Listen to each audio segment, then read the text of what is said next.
CBS News Miami. Good afternoon, and thank you for joining us. I'm Naja Sherman, and welcome to CBS News Miami's 4 p.m. Quickcast. Let's take a look at today's top stories. Off the top, Chopper 4 over the scene of Atlantis Academy. This is along Southwest 108th Avenue and 72nd Street in Southwest Miami-Dade. Police say a weapon was found inside a bag. It appeared to belong to an employee. That employee was detained. The investigation is ongoing, and we're going to have more on this story tonight at 5.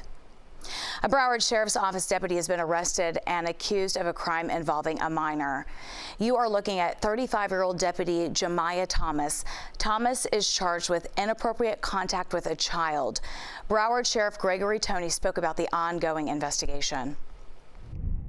This here is one of the most grotesque and deliberate attempts to really abuse a minor in our community. Many of you heard me say this before, and I'll continue to echo and say it again. Our most valuable asset in this community are our kids. And if we can't protect them, we don't have a future not only in Broward County, but perhaps impacting the whole future of this country. And so to read this affidavit, this arrest warrant, and talk to our investigators and see a lot of deliberate efforts to be nothing more than a sexual predator is an insult to this agency, it's an insult to this profession, and it's an insult to everybody who ever served in this capacity. Thomas is currently being held in jail without bond. All is back to normal in a Parkland neighborhood. The FBI tells us they conducted a court-ordered check of the area. This is at Northwest 68th Drive. Chopper 4 over the home where the investigation took place. We saw at least one smashed window. Investigators tell us one person is in custody. Always alerting, always tracking. This is Next Weather. And taking a live look outside, where is the sun? It's overcast, spotty showers, but the wind is the big weather story today. Let's get right to Next Weather meteorologist Cindy Pressler. Cindy, this could cause some issues. Yes, it's an onshore flow. When you have an east-northeasterly wind with gusts up to 30 miles per hour, we've got some issues. Now add the king tides to that. Heading into the weekend, really be careful if you're going to be along the coastal areas. Look at this view right now. This is out at Lauderdale by the sea. Look at the waves coming in. The trees are blowing. Temperatures right now, it's 84 degrees in Miami. High today was 86, 81 in Fort Lauderdale, Key West 85 degrees. So it is a very breezy Tuesday, and we've had almost a winter-like feel to the air because of these gusty winds, these little quick-moving showers that have moved through. Not that great. So right now, 18-mile-per-hour winds, but gusting up to 23 at Miami, 24-mile-per-hour gusts at Fort Lauderdale. These gusts have been near 30 miles per hour this afternoon. If you look ahead, this wind is really not going to stop. It will not let up a little bit overnight, and then tomorrow again kicks in. Same direction, east-northeast. We're going to continue with that. We have a tight pressure gradient set up with high pressure and low pressure. High pressure over the East Coast, low pressure Hurricane Tammy out in the Atlantic. That's what's causing that. So we have a high surf advisory until 8 p.m. on Thursday. All the coastal areas down through Broward and Miami-Dade County. Also, we have a high rip current risk. So if you are going to be out at the beach, if you do plan to go there, watch out for that. Almost best to just stay out of the water. So starts Wednesday, that coastal flood risk with the king tides. That's going to kick in this weekend with the full moon. Minor to moderate flooding is likely, and during each high tide cycle, that'll take us all the way into the weekend. These are the next high tides today. Fort Lauderdale 559, Miami 554, and again tomorrow morning you can take that all the way down to the Keys. We're going to have similar conditions because of the winds and the onshore flow. 84 degrees at this point, but we've got cloudy skies, kind of on and off clouds and sun with these fast-moving, gusty showers that are moving through. Certainly no thunder or lightning, but kind of annoying, aren't they? They're kind of giving us that winter-like feel. At least the temperatures are still fairly warm. But again, this is kind of the pattern that we're going to see all week. There's your high pressure. We've got that low with Tammy sitting out in the Atlantic. So those winds are kind of funneled right on into Florida here. So that's what we're going to see for the rest of the week. And of course, we still have Hurricane Tammy. Not going to be concerned about this, kind of sitting out there, losing its strength and its power. Should just get pulled into a frontal system out there. Our temperatures will stay in the mid-80s with about a 20% chance for these gusty showers through the week. Winds gusting to 30. Now to the Israel-Hamas war. Israel says it launched 400 airstrikes on Hamas targets in Gaza over the past day. Meanwhile, the families of more than 200 hostages wait and hope Hamas will release their loved ones. CBS News Miami's Tina Kraus reports from Tel Aviv. As Israel ramps up airstrikes, casualties in Gaza are rising, and the struggle to move aid into the Hamas-controlled territory is growing. We're running out of stocks of water, food, medicines. Terror has gripped the region since Hamas's October 7th attacks on Israeli civilians. Yocheved Lifshitz, one of the two elderly hostages released Monday, said she went through hell, and her daughter says the family's nightmare isn't over. We do not know from my mom's story what happened to my dad. We do know that he was injured. The faces of the missing are plastered on this wall near Israel's military and defense headquarters, a reminder of what's at stake. Where's the outrage?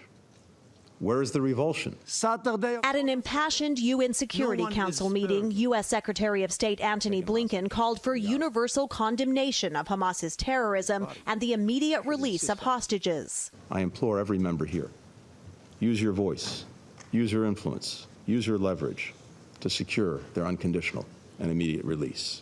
The mental toll of the war is almost inescapable, even as Israelis here in Tel Aviv try to find a moment's peace. It's okay. We heard bombs in the distance as we spoke with Daniel Amagol, who came to the beach to clear his head. Daniel Vask and his family left their home in southern Israel to get farther away from Gaza. The kids are going through a difficult time. He says Hamas should know Israelis won't back down from a fight. After the Holocaust, we built this country. So imagine what we will do after what happened. Israel has vowed to destroy the terror group in a looming ground invasion. Tina Kraus, CBS News, Tel Aviv. Republicans are once again trying to find a speaker nominee capable of winning enough support within their own party and to be able to win a majority vote on the House floor. As CBS News Miami's Skylar Henry reports, former President Donald Trump also a factor in the race. Minnesota Congressman Tom Emmer outlasted 6 other candidates to become the GOP nominee for Speaker of the House. Emmer received 117 votes during the 5th round of voting to beat out Louisiana Congressman Mike Johnson, who received 97 ballots. But now the hard work begins, convincing enough of Johnson's supporters to switch to Emmer to reach the majority vote needed to become Speaker. I made a speech to my colleagues that we should unite. It's time to unite, and so I'm in full support of Tom Emmer and trying to do everything I can to help him get there. But more than 20 of Emmer's GOP colleagues say they would not switch their vote to him if the House floor vote were to become up right now. In Indiana, I think there were maybe 28 or so that stated they're going to choose someone else other than Tom Emmer.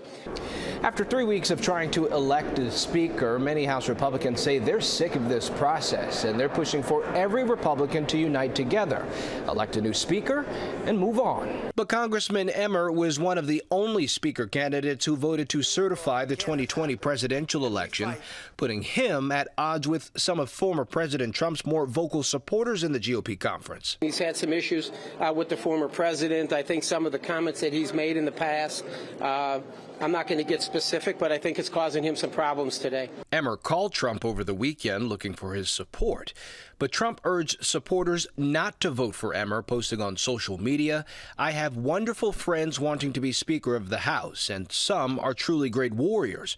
Rhino Tom Emmer, who I do not know well, is not one of them." Skylar Henry, CBS News, Capitol Hill. Stay with us. More news when we come back. Welcome back to CBS News Miami's 4 p.m. Quickcast. Now to a terrifying incident aboard a passenger jet. An off-duty pilot hitching a ride in the cockpit allegedly tried to shut off the engines mid-flight. Now the suspect is charged with 83 counts of attempted murder and reckless endangerment. CBS News Miami's Chris Van Cleve has the report. We want law enforcement as soon as we get on the ground and park. A cockpit crisis at 31,000 feet Sunday night on Alaska Airlines Flight 2059. We've got the guy that tried to shut the engines down out of the cockpit. Police say the guy was 44-year-old Joseph Emerson, an off-duty Alaska captain riding in the cockpit jump seat. About 30 minutes after taking off from Everett, Washington, heading to San Francisco, Emerson allegedly attempted to pull these red emergency handles, which cut off fuel to the engines and activate a fire suppression system. I've flown a lot in my life, and I'd been scared once before, and yesterday was the second time. Passenger Paul Stephen was among the 84 aboard. The only thing they told us when it was happening was it was a medical disturbance. And then the comment when we were getting close to landing was there was a cockpit disturbance. Pilots made an emergency landing in Portland. No one was injured. It's very concerning. This is such an extremely rare situation. Airline captain Laura Einsettler. How easy would it be for a jump seat passenger to access some of the flight controls? Especially the larger aircraft have most of our engine controls on the center console. Basically, the jump seaters and all pilots can access that area. Law enforcement sources say there does not appear to be a connection to terrorism. Emerson is a married father of 2 from the Bay Area, seen in Facebook photos visiting sick children in the hospital. A motive so far is unknown. Chris Van Cleve, CBS News.